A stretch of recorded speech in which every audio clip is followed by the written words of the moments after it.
तो पश्चिम बंगाल चुनाव परिणाम पर मध्य प्रदेश में रह रहे बंगाल के लोगों की पैनी नजर रही। राजधानी भोपाल की कालीबाड़ी में बीजेपी के समर्थकों ने विशेष पूजा का आयोजन किया। रुझानों पर हमारे संवाददाता ने भोपाल में रह रहे बंगाली समुदाय के लोगों से बातचीत की। आइए आपको सुनवाते हैं उन्होंने क्या कहा।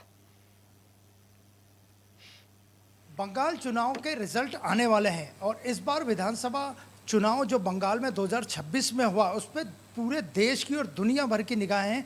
क्या दीदी वापस जीत सकेंगी या फिर प्रधानमंत्री नरेंद्र मोदी और उनकी टीम बंगाल में किला फतेह करेगी? और इस बारे में बात करने के लिए हमारे साथ मौजूद हैं भोपाल की कालीबाड़ी के पुजारी तापस कुमार भट्टाचार्य। ये बताइए तापस जी, कहाँ के रहने वाले हैं? मैं वैसे तो कलकत्ता का रहने वाला हूँ, तो यहाँ माता जी की सेवा के लिए मंदिर में पुरोहित हूँ।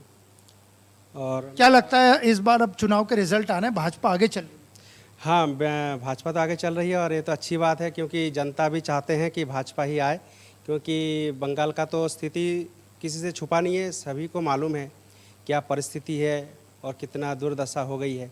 अब जनता भी चाहते हैं और हम भी चाहते हैं कि मोदी जी आए। दीदी 15 साल से राज कर रही हैं।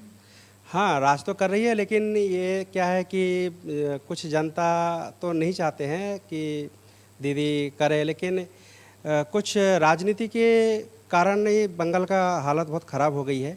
लेकिन अब शायद मुश्किल है कि दीदी आए, लेकिन मोदी जी आएंगे, ये भरोसा है मुझे। दीदी तो बंगाली है और इसीलिए बंगाली लोग खासकर जो कोलकाता में रहते हैं, बंगाल में रहते हैं, उनसे काफ़ी स्नेह करते हैं। स्नेह करते हैं, इसीलिए तो दीदी को लाए थे, लेकिन उनने जो काम किया सभी जनता से कुछ छुपा नहीं है, जनता के सामने ही सब कुछ है। तो अब नहीं, भले ही वो बंगाली हो कुछ भी हो, लेकिन जनता चाहते हैं, देश का भला चाहते हैं, हम भी चाहते हैं देश का भला हो। इसमें कोई ये नहीं कि वो बंगाली है तो बंगाली जीते, ऐसा कुछ नहीं है। जो देश का जिसमें भला हो वही हम चाहेंगे। इससे लगता है बांग्लादेश की घुसपैठ बंगाल में काफ़ी बढ़ गई है पिछले 10 सालों में। बिल्कुल, बहुत ज़्यादा, मतलब जो बांग्लादेश की जो घुसपैठी है वो आए दिन घुस रहे हैं। वहाँ के पुलिस भी जानते हैं, जनता भी जानते हैं। जब दीदी चाहते हैं तो क्या कर सकते हैं। बंगाली कल्चर एक लगभग ख़त्म होने की कगार पे पहुँच गया। बिल्कुल बिल्कुल, क्योंकि कोई भी त्यौहार में देखिए, आप भी जानते हो, दंगा फसाद होता है, तो कोई बंगाली अपना त्यौहार ठीक से नहीं मना पाते, आए दिन कुछ ना कुछ होता रहता है। तो ये भारतीय जनता पार्टी अभी जितना भी समय हुआ है काफ़ी आगे चल रही है टीएमसी से। हाँ, बिल्कुल आगे चल रही है और 100% भरोसा है कि मोदी जी आएंगे।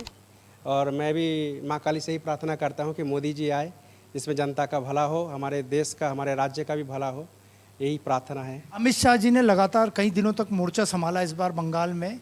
क्या लगता है कि उनकी मेहनत सफल होगी? बिल्कुल बिल्कुल सफल होगी। यही अगर जो स्थिति है पहले हो जाती तो शायद 15 साल नहीं 5 साल में ही क्लियर हो जाता, लेकिन थोड़ा लेट हो गया है। लेकिन अमित शाह जी ने जो किया बहुत अच्छा किया, जनता के हित में किया, और जो सही है वो सही होना चाहिए, जो गलत है सो गलत होना चाहिए। अगर भारतीय जनता पार्टी बंगाल में जीतती है तो बंगालियों का और बंगाल का भला होगा? बिल्कुल बिल्कुल होगा, क्यों नहीं होगा, क्योंकि आप भी देख रहे हैं कि हमारे मध्य प्रदेश, गुजरात, महाराष्ट्र सभी कितना राज्य आगे हैं। और आज बंगाल का जो हाल है, मतलब पहले जो बोलते थे बिहार का हालत ख़राब है, आज बिहार से भी बहुत ख़राब हालत हो गया है। और आखिरी सवाल, क्या प्रार्थना करेंगे आपकी बंगाल में जो परिणाम आए वो अच्छे आए? प्रार्थना यही करेंगे कि बस बीजेपी का सरकार आ जाए, माँ काली से ही प्रार्थना है, मोदी जी आए।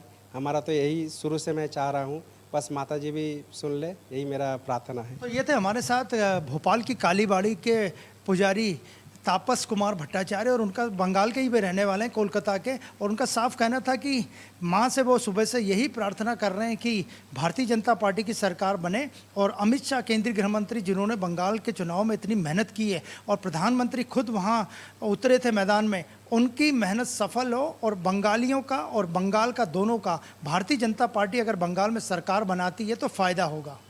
वीडियो जर्नलिस्ट रणवीर के साथ अनिरुद्ध, स्वदेश न्यूज भोपाल। देखते रहिए स्वदेश न्यूज। अगर आप इस वीडियो को सोशल मीडिया हैंडल फेसबुक या इंस्टाग्राम पर देख रहे हैं तो हमें फॉलो करें। अगर यूट्यूब पर देख रहे हैं तो सब्सक्राइब करें और बेल आइकन दबाना ना भूलें।